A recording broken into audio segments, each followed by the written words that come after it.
This is Plant-Based Briefing, Soul Food That's Good for the Soul, by Michael Greger, MD at nutritionfacts.org. And I'm Marian Erickson, and this is the 10-minute daily plant-based podcast where I curate, get permission, and narrate articles on a variety of plant-based and vegan topics. And today's is from nutritionfacts.org. They're one of the go-to sites for nutrition information. What they do is they research and summarize all of the latest nutrition research and studies that are English-based and present them in bite-sized blogs and videos. There are thousands and thousands of them, so if you ever have any question about anything nutrition-based, check it out on nutritionfacts.org. So now let's get to today's plant-based briefing. Soul Food That's Good for the Soul by Michael Greger, MD at nutritionfacts.org. The best of soul food's origins are tied to the plant-centric West African diet. The burden of cardiovascular disease in the African American community remains high and is a primary cause of disparities in life expectancy between African Americans and whites. Why is there such an excess burden? Because of an excess burden of risk factors, for example, high blood pressure, diabetes, obesity, and high cholesterol.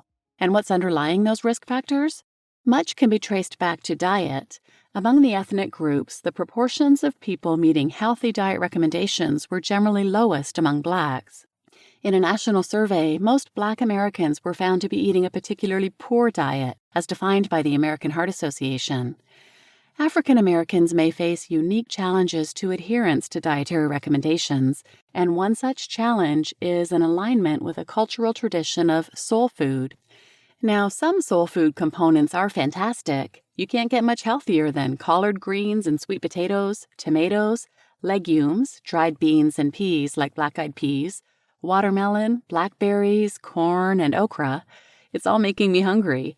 But conversely, soul food can also be high in added fats, sugars, and salt, with prominent use of high-fat meats, not to mention the use of deep frying. So, like fried chicken and chitlins, which are pig intestines, foods that can be high in sodium and saturated fat, dietary factors linked to chronic disease. Where did the pig intestines custom come from?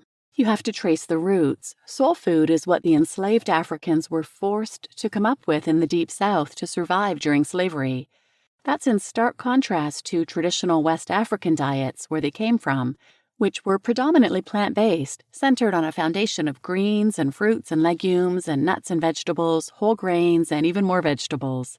However, these traditions have been westernized, bastardized into a diet high in fried foods, sweetened beverages, and red and processed meats. But the good news is more and more African Americans are adopting plant-based diets to combat their health problems, helped by a growing movement of vegan soul food restaurants that serve healthier plant-based meals. Soul food scholar Adrian Miller even wrote that after eating his way across the country, it was clear to him that soul food's creative energy burns brightest in restaurants that are targeting upscale, vegetarian, or vegan clientele. Are they reaching the people who need it most, though? Well, they do tend to be located in higher African American, higher poverty areas. A significant number of restaurants were classified in food desert zones where there's a dearth of supermarkets, implying their potential to provide healthier meals to residents in the surrounding neighborhoods. Therefore, having more vegan soul food restaurants and growing movements centered on Black veganism may provide opportunities to influence the nutrition habits in the African American community, especially since some are even able to offer cooking classes. So establishing public health partnerships with vegan soul food restaurants to get more African American adults to eat plant-based foods could be a promising first step in reducing some of the Black-white health disparities. "We're not meat shamers," said owners of vegan soul food restaurants promoting healthy eating in the African American community. "We're plant pushers, trying to tie the best of soul food's origins to a 14th century plant-centric West African diet in hopes of making people feel that being vegan is in fact a legitimate part of Black culture and Black identity, even potentially be tied into the concept of social justice in an attempt to reverse the effects of targeted marketing efforts by fast food companies to children and communities of color." This movement has been helped by a plant-positive who's who of Black culture.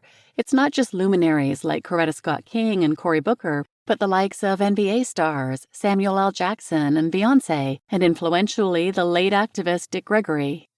Gregory is known in popular culture as a comedian, but he was also an outspoken vegan health activist, influenced by Alvenia Fulton, who imagined soul food that was actually good for the soul. Instead of celebrating the fact that slaveholders denied slaves access to quality foods, she persuaded Black communities to view food as an agent of health and healing, advocating fresh, whole foods as the path to alleviating or reversing the crippling burden of chronic disease. Black vegetarians and vegans are showing a plant-based diet isn't just for white people, and never was. In fact, you can go back centuries to The Liberator back in the 1800s, the abolitionist publication where William Lloyd Garrison wrote in his famous essay, "I will be as harsh as truth and as uncompromising as justice." Well, in an 1853 issue it was written, "A man whose stomach is crammed with animal abominations can no more appreciate lofty moral and intellectual teachings than a swine can appreciate pearl necklaces. Logic, humor, and eloquence are wasted on such persons. If only the American people took more thought what they should eat and drink, obeying the rules impressed upon them by experience and science," by which they meant a vegetarian diet, "America would be half converted to anti-slavery, peace, temperance, land reform, women's rights, etc. in a single year." You just listened to Soul Food That's Good for the Soul by Dr. Michael Greger at nutritionfacts.org. And I'm your host, Marian Erickson. And if you'd like to support the podcast, please give it a 5-star rating wherever you're listening, or just a simple thumbs up on YouTube. And commenting or interacting on social media helps other people see it. It might drop into their feed as well. So I'm just doing this to help spread the word and share all this amazing content. So please share this episode with anyone who might benefit, and thanks for listening.